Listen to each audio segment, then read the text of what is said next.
Welcome to the Let's Think About It podcast, where we embark on a journey of thoughtfulness and personal growth. I'm your host, Coach Mo, and I'm here to guide you through thought-provoking discussions that will inspire you to unlock your full potential. In each episode, we'll explore a wide range of topics from self-discovery and mindfulness to goal setting and achieving success. Together, we'll challenge conventional thinking and dive deep into the realms of possibility. Whether you're looking to find clarity in your personal or professional life or seeking strategies to overcome obstacles, this podcast is your go-to source for insightful conversations and practical advice. So find a comfortable spot, chill, and let's embark on this journey of self-improvement together. Remember, the power of transformation lies within you, and together we'll uncover the tools and insights you need to make it happen. So let's dive in.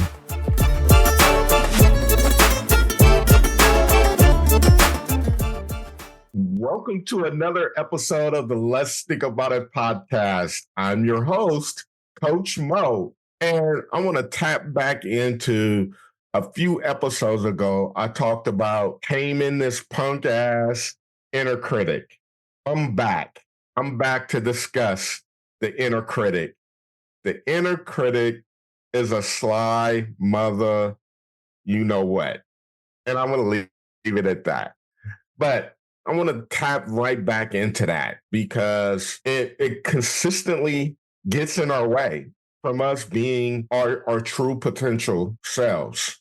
And I want to really help address the inner critic and how it continues to show up and get in our way. Okay. But what exactly is the inner critic? Let me break that down again.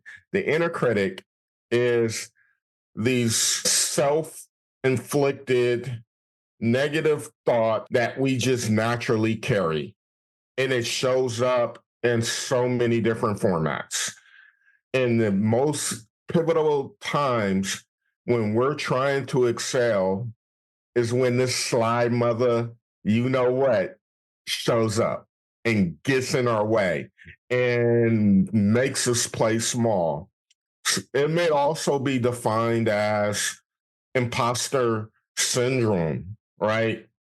It's a representation of yourself. That's what it is. That's what it is, right? Because your true self, when you're confident, when you're joyful, when you're positive, that's who you probably naturally is. But in certain moments, when you're feeling afraid, worried, sad, this representation, this flaw shows up.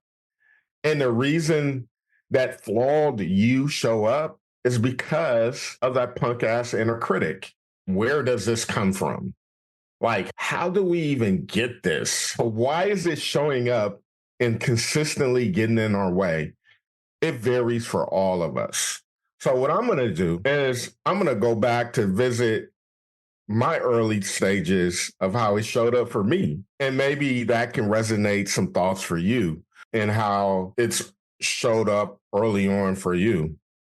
But like I said, it comes in so many different forms and it changes faces in so many different ways that it's probably even hard to track back the key point of how it shows up. But I'm going to go back to my book. I wrote a book, The What If Effect, by the way. You can find that at your Amazon stores, how to get that commercial in. But one thing I talked about in my book was this fear that I had early on. And I think I was like in the 8th grade. And I talked about this. And I remember this vividly because I was new to my middle school in Oakland. And I went out for the basketball team. Okay. And I used to love playing hoop. I played hoop all the time, which was my second love. Football was my first love, but hoop was my second love. And I remember going out for the team and I didn't know anybody on the team. I didn't know anybody at the school. And I just went out and I tried out and I made it past first cuts. When I was practicing, trying to make the team past second cuts, I remember just thinking no one was passing me the ball. And I just had this fear that because no one was passing me the ball, that I was going to get cut. I don't know where that thought came from, but I carried it, right? I carried it. And because I carried that thought that I potentially will not make the team, I was afraid that I would be humiliated by knowing that I didn't make the team because I got cut. So instead, I decided to quit. I quit before even knowing if I was even good enough to make the team. And as a result, I never played basketball ever again. And that is my earliest time thinking back of that inner critic showing up, convincing me to quit the team before I become humiliated and getting cut. Crazy, crazy. But being an adult now and thinking back on that, I really was afraid. I really was afraid to be cut. And think about that. When I think of that, where did that fear really come from? Where was the experience that created me to not even want to try to give my most effort, best effort? And I was willing to quit before getting the notice of even trying to make the team. Crazy, but that's what I carried at that moment in that time. And long story short, never played hoop ever again, never played hoop. And I just naturally carried that. I just subconsciously I felt like I just wasn't good enough to play basketball. And I never tried again. As I got to high school, I never really wanted to play basketball ever again. I never had interest to try out for the team. I was just interested in just continuing just to play football. But is that because the inner critic was really present and was really embedded in my mind that if I tried out and if I get cut, I would feel really humiliated about myself? Crazy, right? Crazy. So I never knew what my potential was and who. I remember being in college and I used to ball out playing basketball and recreation against the men's basketball team and was very competitive against those guys. So I know I had the talent, but that inner critic was so embedded that I never even thought to try. Never thought to try out for the team. Never did. Crazy, right? But think about your situation. Think about what stories are you carrying? What limiting beliefs are you carrying? Because that's the inner critic. That's the sly mother, you know what, that I'm talking about. Because this thing, man, she slides in there and make you feel like you ain't good enough. You ain't good enough. And it shows up, number one, as a limiting belief. You know what a limiting belief is? A limiting belief is a stereotype that we just carry, that we just believe to be true in our mind. And it can come from a family member, it can come from friends, it can come from the news, it could come from media, it could come from a certain experience. It's just a belief that we have in your own perspective, and you just carry that belief around with you. And like I did, I was carrying this belief that I wasn't good enough to play hoop. I just had this belief in my mind, right? And no matter how good I competed on the rec court playing against people, didn't matter. I wasn't good enough. I had this limiting belief in my mindset that I was not good enough to play competitive basketball for an organized team. Crazy how that shit just shows up, right? And it was just embedded subconsciously. But that's just a snippet example of one limiting belief that I carry. Now, there's tons of other limiting beliefs that I carry, and we all carry them. We all do, right? And a lot of times we don't even know what we don't know. We don't know what we don't know. The inner critic, that's how sly it is. He just slides in there and you just play small without knowing you're playing small because you're carrying this limiting belief. The other aspect of it is the story that we tell ourselves, right? I remember thinking if I didn't make the team, people would think I'm a loser. And that was the story. That was the story, the narrative that I carried. And I believed it to be true. I believed it to be true.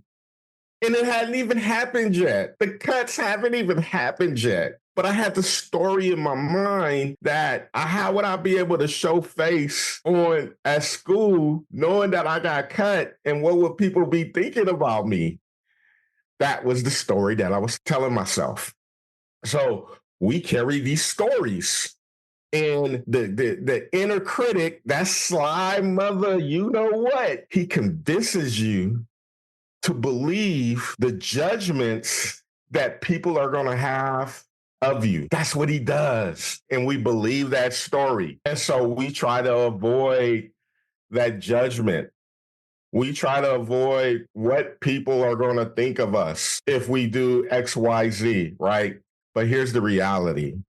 Here's the reality of it all. No one gives a shit about you. I know. I know. What about your loved ones and this and this and that? I'm not saying that they don't literally give a shit about you. They do care. Your loved ones do care. But no one walks your shoes the way you walk your shoes. And they're dealing with their judgments. So while they're dealing with their judgments, they're not thinking about you and what you got going on in your judgments. That's what I mean about they don't give a shit about you and your circumstance because they're too busy dealing with them in their circumstances. They're in their head dealing with their inner critic. That's how it is. That's how it is. It's real talk. It's real talk because we're showing up thinking like, what are they going to say about me if I do this and do that, or don't do this, or this outcome happens? What are they going to really be thinking about me? The reality of it is they're not thinking about you because they're in their heads worrying about who's thinking about them. It's crazy like that, right? But that's where the inner critic slides in there and gets you to really buy into that theory of the story of people are going to be judging you a certain way. And you believe the story and you carry the story. And while you're carrying the story, you don't act. You become stuck. You become stagnant. You do. And afraid because what you think people will think of you. The reality, like I keep saying, is they're not worried about you because they're in their own thoughts worrying about who's judging them. That's the reality of it. And then it shows up, this inner critic, this sly mother, you know what, shows up making you assume a certain outcome is going to happen before it actually even happens. That's the other way he slides in there and he plays you, right? Because thinking back, right, like when I was playing basketball early on, the assumption, that's what it is. I was assuming because I didn't get past the ball, people wasn't passing me the ball, my teammates, that I wasn't good enough and that they wasn't going to embrace me as a new teammate. That was the assumption that I also carried in my head. But the reality was I was new to the school. These guys have already been playing with each other, and I hadn't built the trust yet. I haven't built my credibility for people to believe that I belong. I haven't even built that yet. But immediately I go into the assumption that because they're not passing me the ball, I must not be good enough. That was the assumption and the story that I carried. And then it was a limiting belief. The limiting belief was that I wasn't good enough. And I carried it and I quit.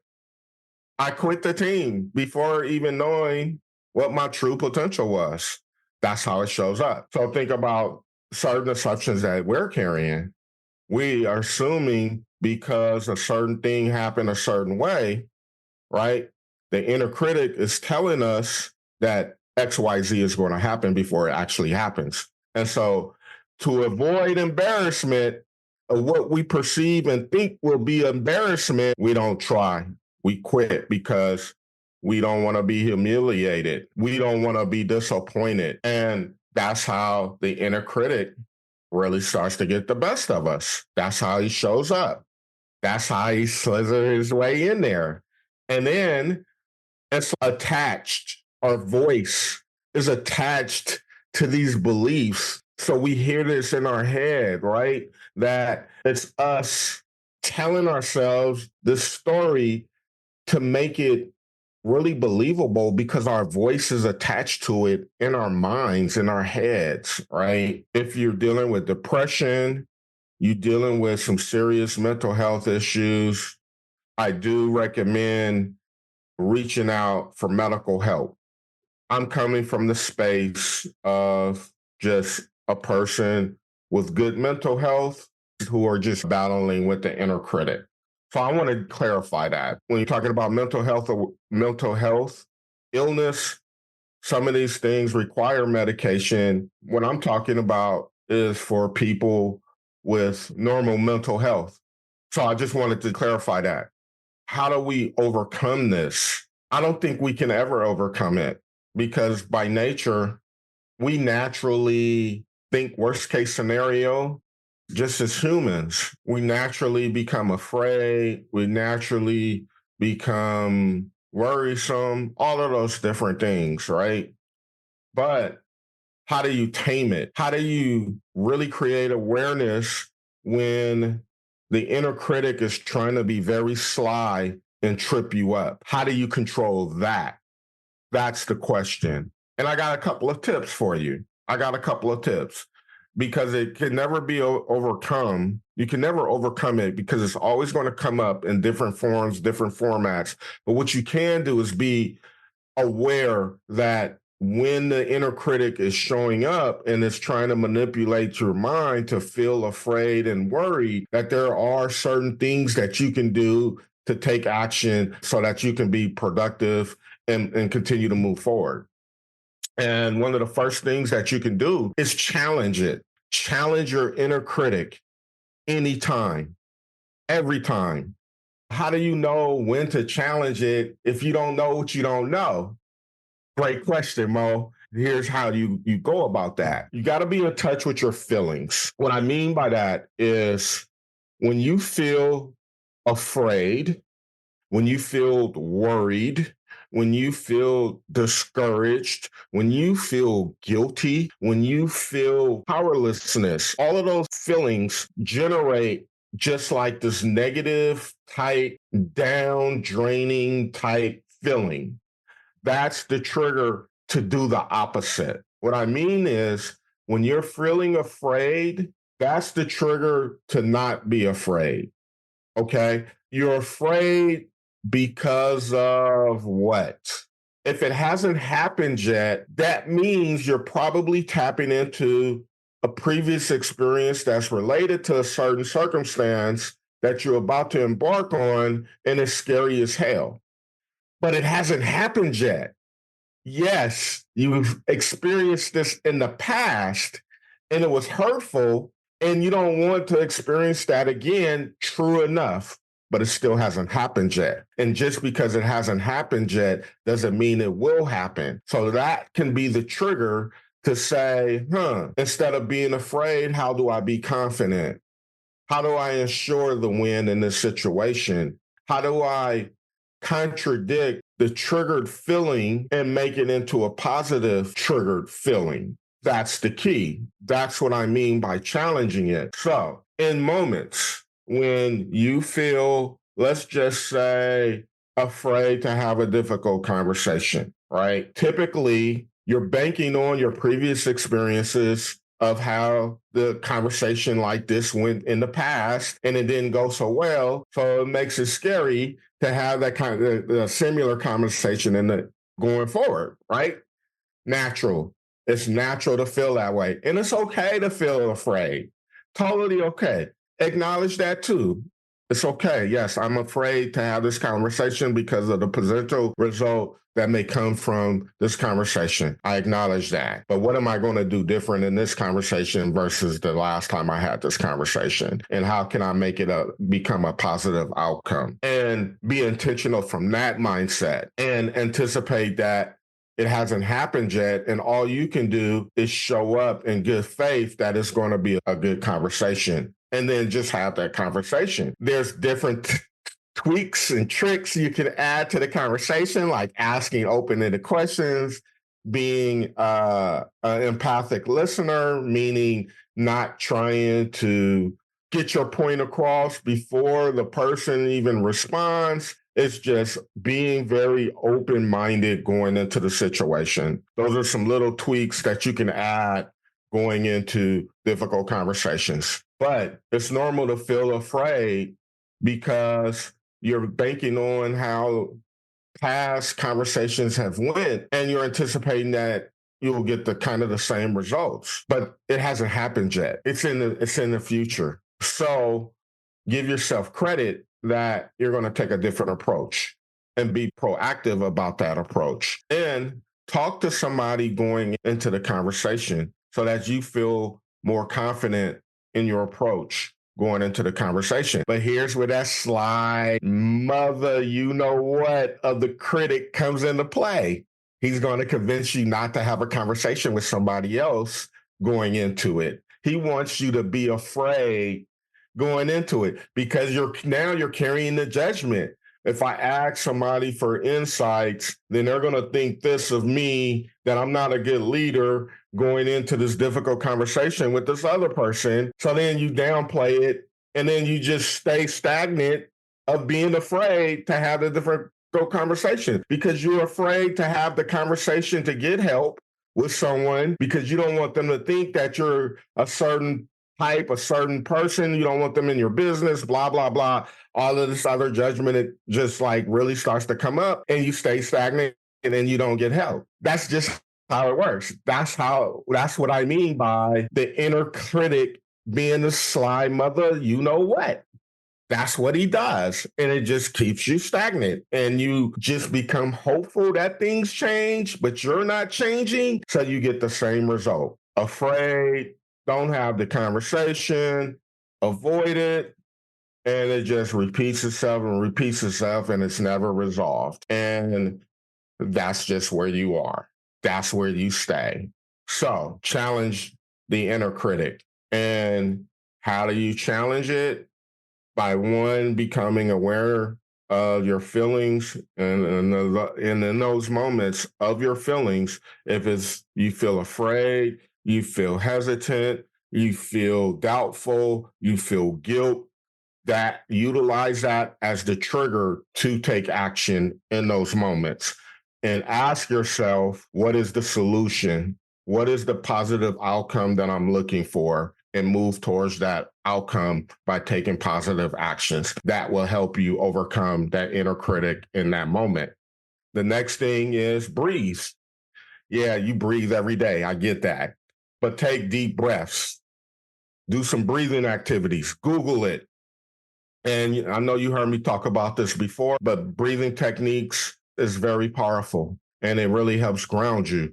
So you do that in combination with challenging it, you start to feel a little bit more confident. You feel a little bit more grounded in going into the situation. And then finally, add in gratitude. Yes, there's so many different ways that you can incorporate gratitude into your daily lives. Don't sleep on gratitude.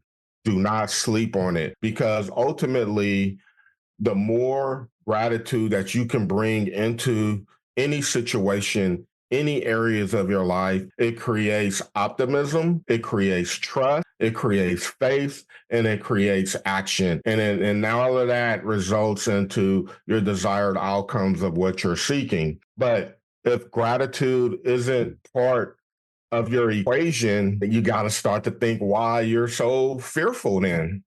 You got to, because at the bare minimum, you do nothing. It's normal to feel afraid.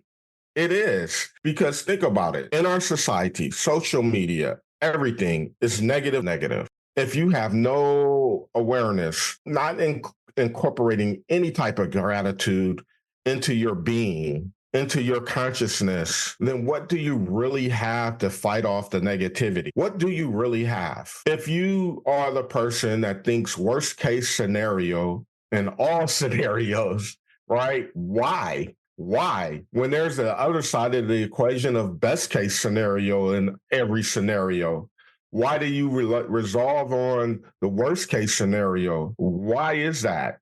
And then ask yourself, If that's how you are, how much gratitude, legitimately, how much gratitude do you actually really carry in your consciousness? Ask yourself that. I don't know the answer to that, right? But here's what I do know. For Maurice Mabry, I incorporate gratitude into my being. I'm very thankful. I write out positive affirmations in notebooks just to create positivity in my consciousness. I do that intentionally because I know if I don't, the inner critic typically slides in and gets the best of me to make me feel worried about different situations. But what I noticed when I'm very intentional about affirmations, about how great of a guy person I am, I just naturally have a tendency to focus on solutions. I just have a natural tendency to just be positive. And trust me, I deal with the inner critic just like anybody else do. The key of it all is how long are you there dwelling when the inner critic is present? That's the question. That's the question. And how do you know the inner critic is present? Is when you feeling worried, down, sad, afraid. That's all inner critic. Flip it to inner peace. Inner peace. Think about that. Think about whenever you have the inner peace, what does that feel like? How do you get more of that in those moments? Come at it from that angle. You do that, you're taming that punk ass inner critic all day, every day. You're never going to get rid of it. You're never going to get rid of it. But that doesn't mean you can't tame his punk ass, right? Think about it. Think about it. How do you get your inner peace? Think of any situation, any area that you're confident in, and you're really at peace with that. How did you get there? How do you maintain that? Use that same strategy of however you got there and apply it to another area of your life where you feel afraid. That's the strategy. That's the success formula. And then when the inner critic starts to show up and you're not as confident and as strong to approach it, utilize some of the strategies that I incorporated, that I shared with you. Challenge it, breathe, breathing technique, incorporate gratitude, and most importantly, talk to somebody.